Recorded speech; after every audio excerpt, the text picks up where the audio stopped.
Welcome, future CISSPs. As your expert instructor, I'm going to guide you through this highly structured explainer, completely breaking down domains 3.0 and 5.0. We are going to take the incredibly dense source material of identity, access management, and security architecture and transform it into a framework that will literally lock this knowledge right into your brain. Let's dive right in.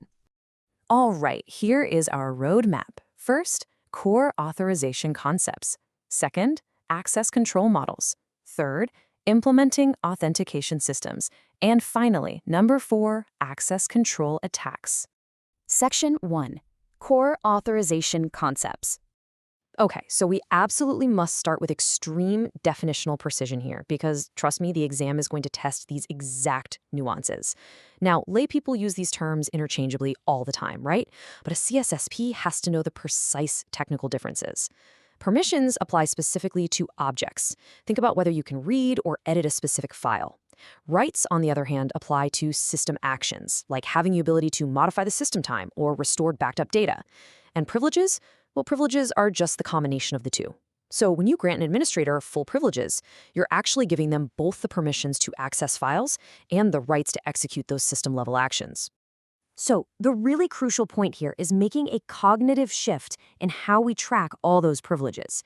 An access control matrix looks at a specific file or object and lists exactly who can touch it. It is entirely object-focused. Conversely, a capability table is subject-focused. It looks at a specific user or role, let's say the accounting department, and lists absolutely everything they are capable of accessing across the entire network. Keep that directional focus totally clear in your mind. Moving on to Section 2, Access Control Models. Let's start building your mental buckets for the exam. Note that discretionary access control, or DAC, leaves control entirely up to the data owner. Basically, if I create a file, I decide who gets to read it. Simple, right?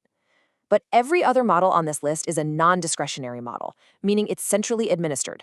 We've got mandatory access control, which is dictated by strict labels, role-based access control, mapped directly to job functions, rule-based, which uses global filters like firewalls, attribute-based, utilizing multiple dynamic variables, and risk-based, which actually evaluates the environment in real time before it even grants access. All right, time for a CISSP exam mindset note. Do not get tricked by acronyms here.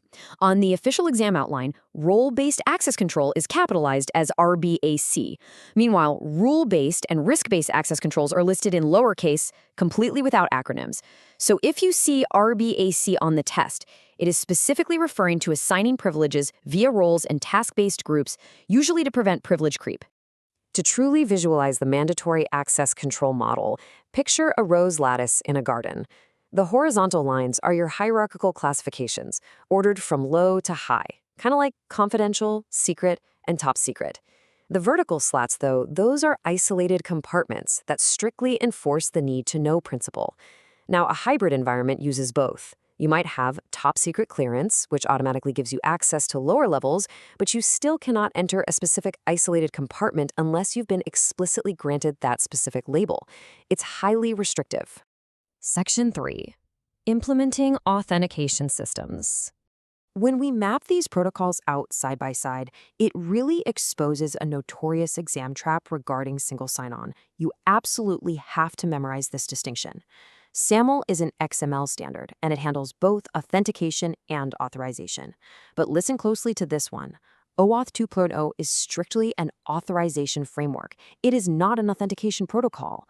OpenID handles authentication only, and OIDC, OpenID Connect, layers a JSON web token right on top of OAuth to provide both authentication and authorization. Seriously, do not mix these up. For internal networks, our gold standard is Kerberos. You can think of it like the mythological three-headed dog facing inward, fiercely guarding your credentials. Kerberos actually relies on 3 key elements: symmetric key cryptography using AES, a central key distribution center, and strictly time-sensitive tickets. In fact, it's so strict that if your system clocks drift by more than 5 minutes, Kerberos will just outright deny access. Time synchronization is absolutely critical here. Let's break down that initial login process. The user enters their credentials, and the client communicates with the KDC. The KDC verifies this and generates a ticket granting ticket, or TGT. Now, pay special attention to the fact that the client's actual password is never ever transmitted in clear text over the network. Kerberos uses hashes of the password as encryption keys. This ensures that sniffers can't just steal your password while it's in transit. Once you're authenticated with a TGT, if you want to access a specific resource, like a file server, you have to initiate a secondary 6-step dance.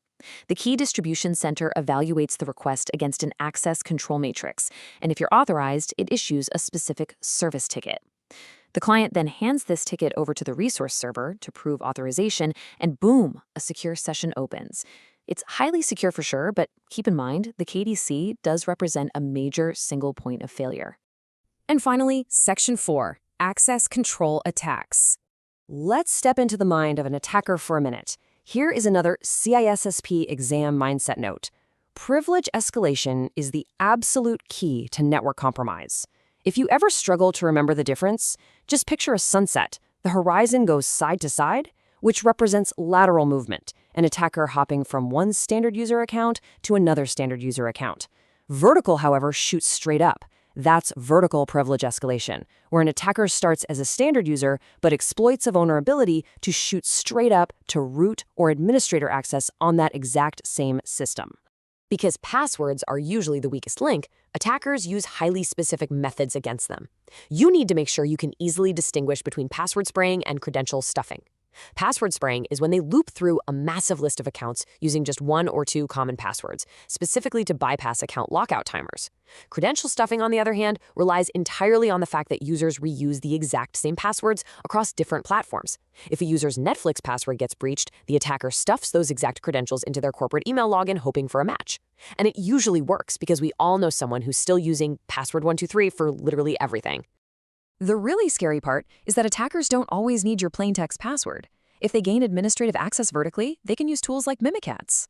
This tool actually extracts your authentication hash or your Kerberos ticket straight from the local security authority system memory, the LSASS process. They can then perform a pass the hash or pass the ticket attack to just impersonate you across the network. And worse, if they extract the hash for the Kerberos service account itself, they can forge a golden ticket, giving them absolute unchecked power over the entire Active Directory domain. And this brings us to exactly why we enforce strong encryption. When you run a packet capture using something like Wireshark on an insecure protocol, the sniffer intercepts the password completely in the clear. As a security architect, you must mandate secure protocols like HTTPS and SSH to ensure that even if an attacker sniffs the traffic, all they're going to see is a useless wall of encrypted ciphertext. I'm going to leave you with this mock exam question to test your retention. Which access control model utilizes a lattice to enforce strict compartments? Review your notes, lock down these concepts, and really ask yourself, if your network was attacked today, would your architecture hold up? Keep up the focus, and I'll catch you in our next explainer.